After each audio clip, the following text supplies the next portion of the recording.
сам и очаква я нея. Спрял до мъртвото сухо дърво.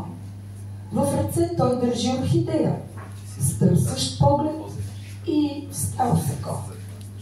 Тя е млада, студентка красива с бяла блузка на сини цветя. Той я зърва. Ах, как си е била с тия тънки и дълги крака.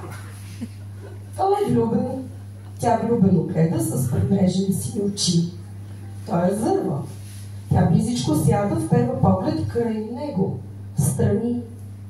Той протяга ръката към нея с букетчето свежи цветя. Някой казва: бонжур, Дулсинея.